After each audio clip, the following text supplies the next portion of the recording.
শোনেন, আপনারা ভালো হলে আমরা ভালো সন্তান পাবো। সন্তান হলে বলবে আমার সন্তানকে আমি হাফেজ বানাবো।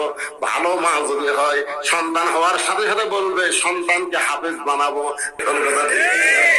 ডাক্তার বানাবি, ডাক্তার বানাবি, নরমালে বাচ্চা হবে।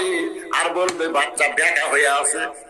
মা হলে সন্তানগুলো সব মাদ্রাসা পাঠাবি। সুবহানাল্লাহ। তাহলে মাগুলো ভালো হওয়ার দরকার আছে না নাই? আমি সেই মায়ের জন্য ওয়াজ করতেছি। মা নারীদের কাছে ও ফাতেমা পর্দা করেছে। মেয়ে মানুষ দরজা বন্ধ। মেয়েরা কয় কে রে, সাইয়্যিদাতুন নিসা আহলিল জান্নাহ। বাবু তোমার নাম কি? বলে আমার নাম হলো হোসাইন ইবনে আলী। মেয়েরা বুঝতে পারছে এটাই ফাতেমার সন্তান। বলে বাবা আমরা একটু তোমার মায়ের সঙ্গে দেখা করবো, তো তুমি একটু ভিতরে গিয়ে তোমার মায়ের সঙ্গে আমাদের দেখা করার একটা ব্যবস্থা করো। হোসাইন বলতেছে আপনাদের কোনো টেনশন নেই। সুবহানাল্লাহ বলেন। খেলাধুলা বাদ দিয়ে এক দৌড়ে মা